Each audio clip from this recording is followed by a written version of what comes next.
Salut à tous et bienvenue à ce nouvel épisode d'Horreur Critique. Ça faisait longtemps. Et le deuxième épisode de la cinéculture, Ta alors. gueule. Si vous pensiez que l'année allait se terminer sans un épisode spécial du temps des fêtes, eh bien détrompez-vous. C'est le moment parfait pour se recueillir entre amis et en famille, à boire un bon chocolat chaud, à regarder les parfaits films de Noël tous ensemble et puis... Non. Toi, écoute, t'es pas un film de Noël. Je t'aime, hein? Je t'aime beaucoup, mais t'es pas un film de Noël. T'es un film d'action. Fini. Le film d'aujourd'hui, c'est un film que plusieurs d'entre vous m'avaient demandé lors du dernier marathon spécial Noël. C'est un film également que j'ai vu en salle. C'est un film de Michael Dougherty. Il s'agit de Krampus.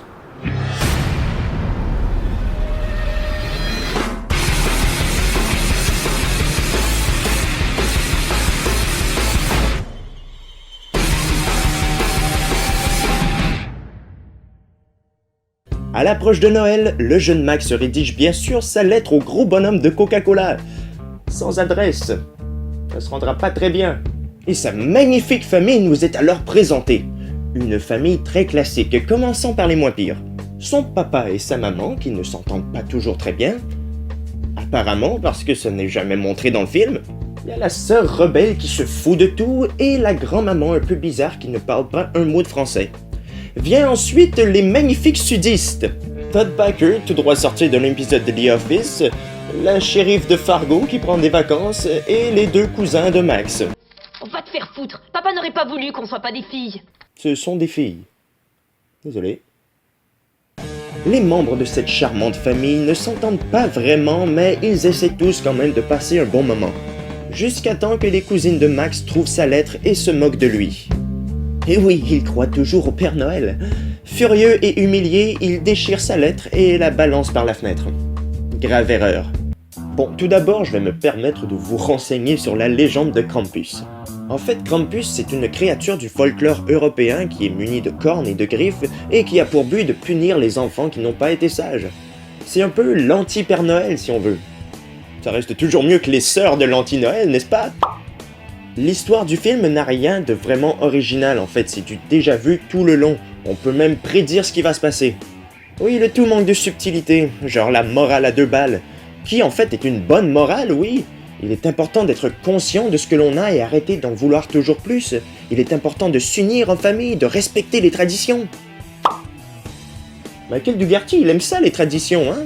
C'est quoi la prochaine étape, la revanche du lapin de Pâques? Bref, c'est bien beau tout cela, mais ça n'est pas super bien exposé. Genre les parents de Max qui sont supposés ne pas s'entendre. C'est où? On en fait à peine mention dans le film. Donc quand vient le moment de se réconcilier, bah ça n'a aucun impact sur nous. Les personnages, comme vous l'avez sans doute remarqué, sont ultra clichés. En quelque part, je crois que c'est ce que Dougherty cherchait à faire, hein, caricaturer l'Amérique dans toute sa splendeur. Chérie, on avait dit qu'on parlait pas d'armes à table. Qui sait, il s'est peut-être inspiré de sa propre famille, c'est peut-être un film ultra personnel pour lui et là il se défoule, je sais pas. Le tout est couronné d'un humour bien kitsch, comme le montre le générique de début que je trouve bien drôle. Mais c'est justement le problème de ce film, c'est que l'humour est parfois bien géré et parfois non. Genre pendant les scènes d'horreur, on nous balance toujours une petite punchline à la con ou un gag vraiment lourd qui vient tout gâcher. Du coup, la scène n'a plus aucun impact. Par exemple, il y en a qui sont bien, et d'autres qui sont vraiment lourds.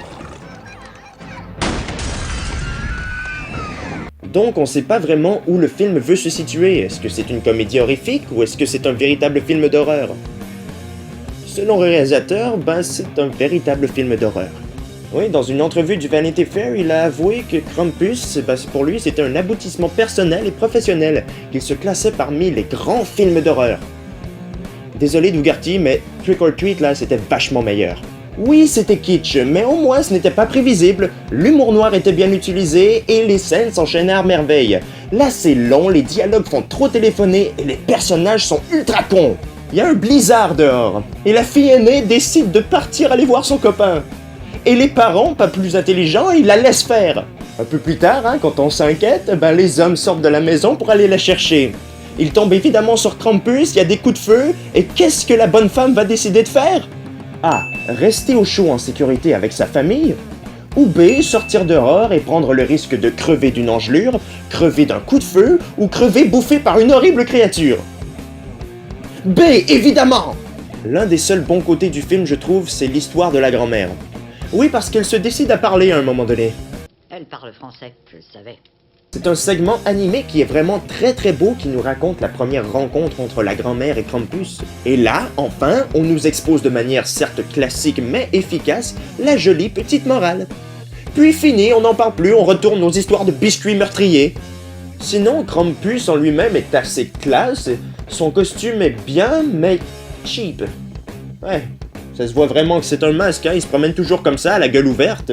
Je veux dire, vous arrivez à nous donner des biscuits meurtriers animés en 3D, hein? Vous n'êtes pas capable de faire bouger une simple mâchoire, sérieux? Ce film met en vedette des têtes que vous avez certainement déjà vues. Adam Scott, qui ne me convainc pas, Toni Collette qui fait le job, puis David Koechner qui est... David Koechner, en fait. Parenthèse, si jamais on décide de faire un jour un film live des Simpsons, vous avez trouvé votre Homer. Bref, quand je suis allé au cinéma voir ce film, j'ai été grandement déçu, honnêtement. Moi, j'espérais un truc dans la même lignée que Trick or Treat, du même réalisateur que j'avais vraiment adoré, mais là, on a droit à un film qui n'aboutit à rien et qui est grandement inutile au final. Et c'est donc pour ça que je lui donne un 4 sur 10. Ouais. Mais bon, vous savez, il est toujours facile de trouver pire, hein? Que serait un épisode spécial Noël d'horreur critique sans film de merde? Ah là là! Oui, la légende de Krampus avait déjà été adaptée avant le film de 2015, et c'est pas surprenant qu'on n'en ait jamais entendu parler. C'est parti pour Krampus, The Christmas Devil. Donc le film s'ouvre sur une scène assez glauque où un étrange individu traîne un sac qui semble contenir un enfant. Le mec jette le sac dans un lac et observe très longuement sa foutue liste. Assez longtemps pour que le gamin réussisse à se dégager du sac et sortir de l'eau. Comment, je sais pas. Des années plus tard, le gamin, Jérémy, est devenu un policier, et il enquête sur la disparition d'enfants dans la région. De manière complètement illogique, il découvre que l'auteur de ces enlèvements n'est nul autre que le frère de Saint-Nicolas, Krampus. Je trouve que le logo du film au générique de début, qui est vraiment dégueulasse, soit dit en passant, décrit parfaitement le long métrage. Horrible! C'est drôle, hein? Chaque année, je me dis que je trouverai jamais de film pire que l'année précédente, et pourtant, chaque année... Je suis surpris. Déjà, l'histoire est ultra simple. Hein? L'idée de base n'était pas nécessairement mauvaise, mais on pouvait facilement résumer tout ça en 30 minutes. Là, on préfère tourner autour du pot pendant 1h20 avec des scènes complètement improvisées simplement pour faire du remplissage. Et on prend en plus la peine de filmer des trucs complètement inutiles. Bon sang, je croirais dans Paranormal Activity.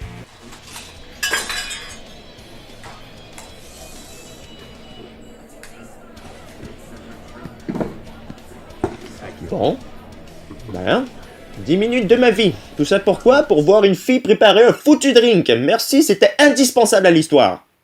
Sinon, t'as aussi le criminel hein, qui arrive en fin de film dont t'as jamais entendu parler et que t'as jamais vu. Qu'est-ce qu'il fout là? Ta gueule! Les personnages sont sincèrement chiants et pas du tout attachants. Et les acteurs savent même pas jouer, on dirait qu'ils ont leur texte devant eux. Je traquerai ce salopard jusqu'à la fin, même si je dois mourir. C'était bien. Coupé! Oh, virez-moi cet abruti du plateau. T'as le chef de police qui ressemble à Monsieur Patate, t'as Jérémy, le personnage principal qui a sincèrement l'air plus fou que le tueur lui-même, et ses acolytes de la taverne, avec qui il forme un escadron du tonnerre.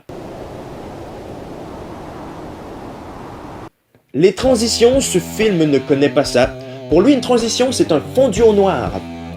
Et ce, à chaque scène. Je déconne même pas, hein, je vous jure qu'à chaque changement de scène, vous avez ça. Attention, mais c'est chiant! Sinon, on vous donne toujours des espèces d'effets horribles qui vous donnent la gerbe. J'ai très envie de vomir, j'ai très envie de vomir, j'ai très envie de vomir, j'ai très envie de vomir. Le caméraman n'est même pas foutu de faire son cadrage ou son focus comme il faut, on dirait qu'il filme avec un téléphone. Et puis ses plans sont vraiment laids. Ils se ressemblent tous. Ouh, Krampus qui marche de dos, on dirait qu'il va nous sortir le vidéoclip de l'année. Le montage est sincèrement horrible, on a gardé à l'écran le moment où le caméraman ferme sa caméra. Et ça, c'est sans compter la musique vraiment dégueulasse, placée complètement aléatoirement dans le film et qui coupe en fondu comme ça quand ça lui chante. On a droit à des scènes de bagarre complètement ridicules. une scène de meurtre avec un ralenti tout droit sorti de mon cul,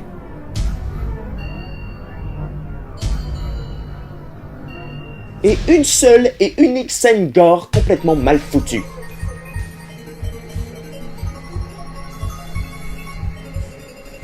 Notons quand même que les trucages sont passables, compte tenu du budget très peu élevé du film. Mais sinon, le costume de Krampus est vraiment décevant. Tu vois clairement que ce qui est censé lui servir de main, ce sont des gants. Qui plient. Et on te laisse bien le temps de constater ça, hein? Bref, que dire de plus si ce n'est que ce film est complètement pourri jusqu'à l'os. Ça n'a toutefois pas empêché d'engendrer une suite. Krampus The Devil Returns. Jesus Christ, non merci, je vais m'en passer. Des films sur cette légende, il y en a eu des tas, mais aucun de réellement significatif. Alors oui, le manque de budget peut expliquer certains défauts, mais jamais des conneries du genre. Tu peux avoir un scénario sensé sans avoir de blé. Là, c'est un film qui est purement et simplement mauvais. Sa note... Bref, ainsi s'achève cet épisode spécial Noël d'Horreur Critique. J'espère sincèrement qu'il vous a plu. Je sais que je vous manque, je ne sors pas beaucoup de vidéos ces derniers temps, mais je ne suis pas mort. Je vais tenter de rattraper mon retard le plus rapidement possible. Toutefois, je ne vous donne pas de date pour la sortie de la prochaine vidéo. Non, parce que à chaque fois que je vous donne une date, j'arrive jamais à la tenir. Donc voilà, profitez bien du reste de vos vacances. Je vous souhaite également une belle et heureuse année 2018, en espérant pouvoir plus vous fournir en vidéo. Salut et à l'an prochain.